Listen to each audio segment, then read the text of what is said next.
Cabinet के फैसले, भारत को सेमीकंडक्टर हब बनाने की पहल। देश में 3 और सेमीकंडक्टर संयंत्र लगाने की मिली मंजूरी। सरकार ने देश को सेमीकंडक्टर मैन्युफैक्चरिंग का हब बनाने के दिशा में एक कदम उठाया है। केंद्रीय कैबिनेट मंत्री ने गुरुवार को 3 और सेमीकंडक्टर संयंत्र लगाने के प्रस्ताव को मंजूरी दे दी है। इनमें से 2 संयंत्र गुजरात में और 1 संयंत्र असम में स्थापित की जाएगी। ये प्लांट अमेरिकी चिप बनाने वाली कंपनी माइक्रोन द्वारा स्थापित किए चिप असेंबली प्लांट के अतिरिक्त हैं। इसके साथ ही भारत में 1.26 लाख करोड़ रुपए के निवेश के साथ सेमीकंडक्टर की पूरी वैल्यू चेन स्थापित होगी। इलेक्ट्रॉनिक्स और सूचना प्रौद्योगिकी मंत्री अश्विनी वैष्णव ने इसकी जानकारी दी। Tata Electronics Private Limited Taiwan की Powerchip Semiconductor Manufacturing Corp TSMC के साथ साझेदारी में एक सेमीकंडक्टर फैब स्थापित करेगी।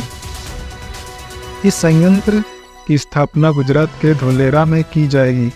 इसमें 91,000 करोड़ रुपए का निवेश होगा।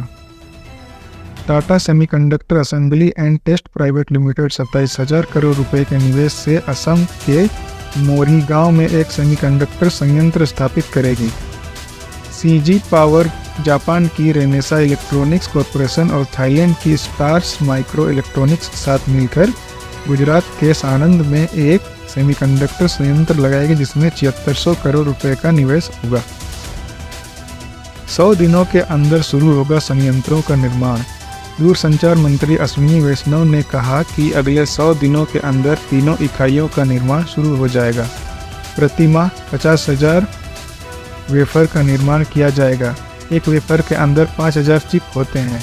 इन संयंत्रों के जरिए 300 करोड़ चिप का निर्माण किया जाएगा। पूर्वी भारत की पहली सेमीकंडक्टर इकाई असम में लगेगी। यहाँ से प्रतिदिन 48 मिलियन चिप्स का निर्माण किया जाएगा। सानंद से हर दिन करीब 15 मिलियन चिप्स का उत्पादन होगा। इन यूनिट्स से कुल मिलाकर 26,000 एडवांस टेक्नोलॉजी के लिए सीधी नौकरियां ही मिलेगी। कैबिनेट के अन्य फैसले, फॉस्फेटिक एवं पोटाश उर्वरकों पर 24,420 करोड़ रुपए की सब्सिडी देने की घोषणा की गई। किसानों को प्रमुख पोषक तत्व DAP 1,350 रुपये प्रति क्विंटल के दाम पर मिलती रहेगी। केंद्रीय मंत्रिमंडल ने 12 महत्वपूर्ण खनिजों पर रॉयल्टी दर तय कर दी है। इसके लिए MMDR अधिनियम में संशोधन को मंजूरी दी गई।